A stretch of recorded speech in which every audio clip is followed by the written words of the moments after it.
देशामध्ये ज्या पद्धतीनं वोट चोरी सुरू आहे आणि ती भारतीय जनता पक्ष आणि निवडणूक आयोगाच्या संगनमताने चाललेली आहे ते पुराव्यानिशी सिद्ध करून दिलं आणि खऱ्या अर्थानं देशाच्या तमाम जनतेचे डोळे उघडले. संविधानानं प्रत्येकाला मताचा अधिकार दिलेला आहे आणि हा लोकशाहीसाठी मूलभूत आधार आहे आणि तो अधिकार जर तुमच्या हातून काढून घेण्याचा प्रयत्न चालला असेल तर त्याचा विरोध हा देशपातळीवर झाला पाहिजे.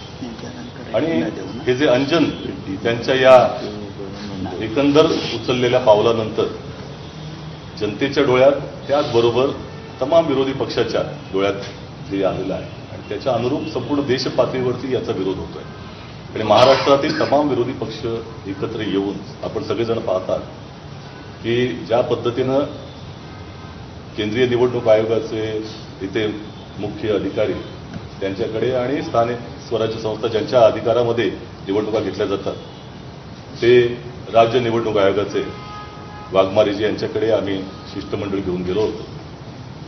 परंतु एकंदर विरोधी पक्षाच्या मतांना या राज्य निवडणूक आयोगानं आणि निवडणूक आयोगाचे मुख्य अधिकारी असतील केंद्रीय निवडणूक आयोगानं फार काही किंमत दिलेली दिसत नाही.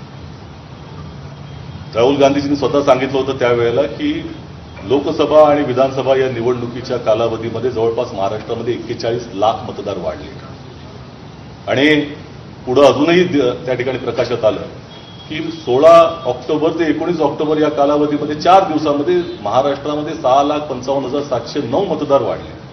हे अभूतपूर्व वाढ आणि त्याचबरोबर इतर अनेक ज्या काही आक्षेप आहेत त्यातले काही आक्षेप पत्रकार परिषदेमध्ये इथे सगळ्या विरोधी पक्ष नेत्यांच्या वतीनं मांडले गेले. जयंत पाटील साहेबांनी काही मांडले आणि त्याला जे आज उत्तर दिलेलं आहे ते अतिशय संतापजनक आहे. निवडणूक आयोगानं हात झटकलेले आहेत. खऱ्या अर्थानं ही जी यादी आहे तीच आक्षेपार्ह आहे, त्याच्यामध्ये घोळ आहे. ही जी विधानसभा निवडणूक झाली ती घोळयुक्त यादीबरोबर झाली आणि त्याच्यानंतर आता 9 महिने वाढवले गेलेले आहेत. 1 जुलै 2025 पर्यंतची यादी ही निर्धारित करण्यात आली आणि त्याच्यामध्ये प्रचंड मोठ्या प्रमाणामध्ये घोळ आहे, चुका आहेत आणि त्या चुकांचं निराकरण करण्याकरता संधीही विरोधी पक्षाला दिली जात नाही. अद्यापही आम्हाला ती यादी त्या ठिकाणी प्राप्त झालेली नाही, हातात दिसलेली नाही. त्यामुळे ही लोकशाही प्रक्रियेमध्ये ज्या पद्धतीनं आदर्श प्रक्रिया पाहिजे ती राबवली जात नाही आणि संपूर्णपणे हे लोकशाही प्रक्रियेला घातक आहे. त्यामुळे हा विरोध त्याचा करण्याकरता आम्ही सगळेजण एकत्र आलेलो आहोत आणि त्याचा मोर्चा हा 1 नोव्हेंबरला जाहीर करण्यात आलेला आहे.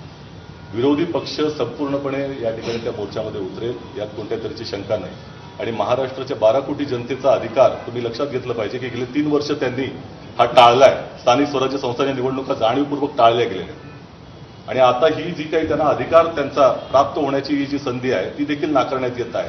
कारण ही लोकशाही प्रक्रियाच पूर्णपणे नेस्तनाबूत करण्याचा प्रयत्न आहे. त्याचा विरोध सगळेजण म्हणून आम्ही करतो.